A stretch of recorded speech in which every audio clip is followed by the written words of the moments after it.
If your life were a book and you were the author, how would you want your story to go?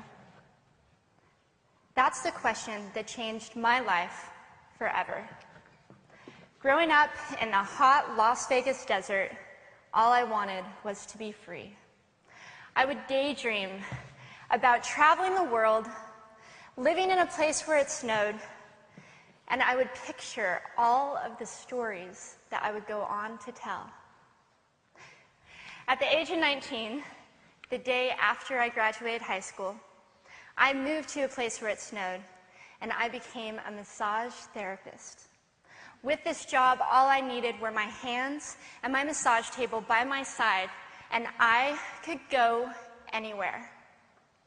For the first time in my life, I felt free, independent, and completely in control of my life. That is, until my life took a detour. I went home from work early one day with what I thought was the flu, and less than 24 hours later, I was in the hospital on life support with less than a 2% chance of living. It wasn't until days later, as I lay in a coma, that the doctors diagnosed me with bacterial meningitis, a vaccine-preventable blood infection.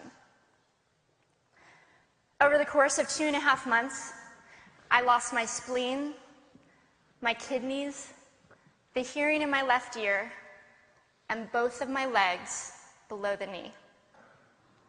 When my parents wheeled me out of the hospital, I felt like I had been pieced back together like a patchwork doll.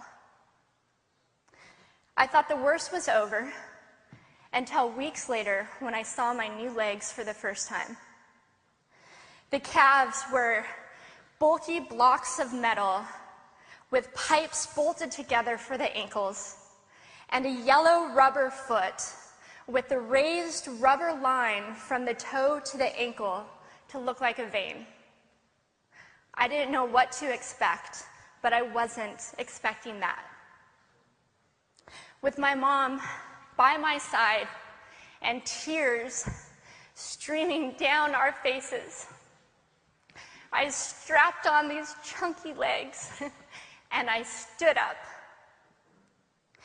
They were so painful and so confining that all I could think was, how am I ever going to travel the world in these things?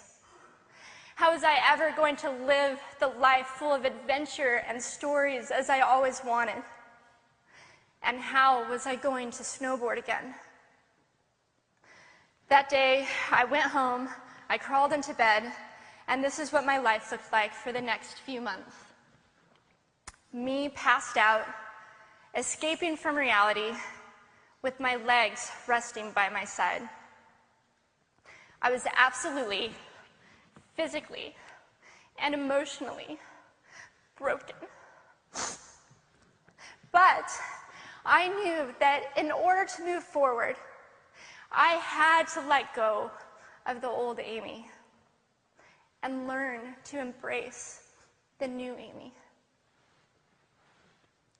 And that is when it dawned on me that I didn't have to be 5'5" anymore. I could be as tall as I wanted.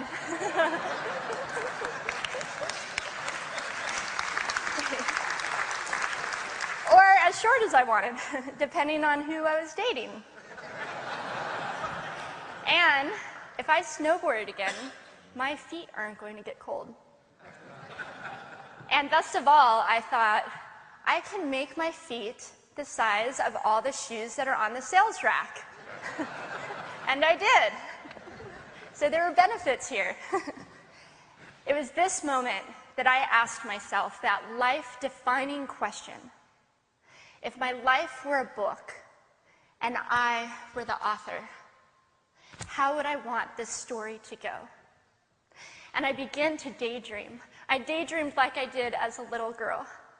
And I imagined myself walking gracefully, helping other people through my journey, and snowboarding again. And I didn't just see myself carving down a mountain of powder, I could actually feel it.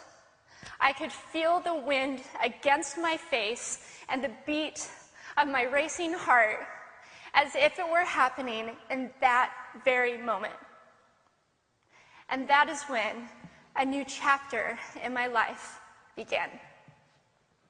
4 months later, I was back up on a snowboard. Although things didn't go quite as expected, my knees and my ankles wouldn't bend, and at one point, I traumatized all the skiers on the chairlift when I fell, and my legs, still attached to my snowboard,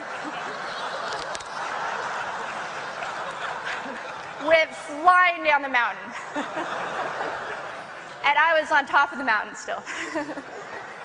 I was so shocked. I was just as shocked as everybody else, and I was so discouraged, but I knew that if I could find the right pair of feet, that I would be able to do this again. And this is when I learned that our borders and our obstacles can only do two things. One, stop us in our tracks, or two, force us to get creative. I did a year of research, still couldn't figure out what kind of legs to use, couldn't find any resources that could help me. So I decided to make a pair myself. My leg maker and I put random parts together, and we made a pair of feet that I could snowboard in. As you can see, rusted bolts, rubber, wood, and neon pink duct tape. And yes, I can change my toenail polish. It was these legs and the best 21st birthday gift I could ever receive, a new kidney from my dad, that allowed me to follow my dreams again. I started snowboarding, then I went back to work, then I went back to school, then in 2005 I co-founded a nonprofit organization for youth and young adults with physical disabilities so they could get involved with action sports. From there, I had the opportunity to go to South Africa, where I helped to put shoes on thousands of children's feet so they could attend school. And just this past February, I won 2 back-to-back World Cup gold medals.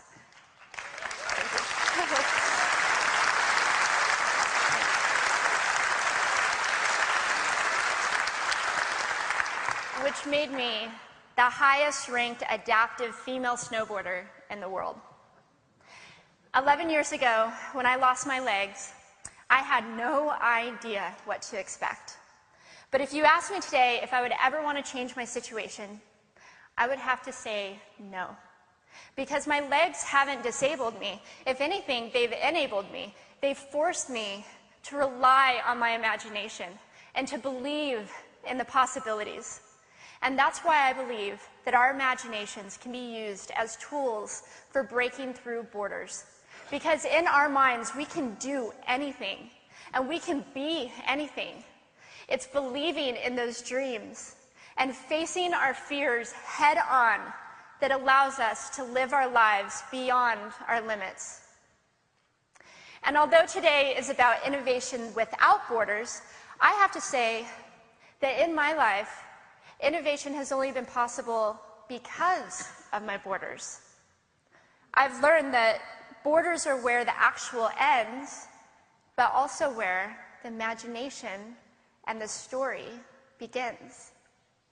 So the thought that I would like to challenge you with today is that maybe instead of looking at our challenges and our limitations as something negative or bad, we can begin to look at them as blessings. Magnificent gifts that can be used to ignite our imaginations and help us go further than we ever knew we could go. It's not about breaking down borders. It's about pushing off of them and seeing what amazing places they might bring us. Thank you.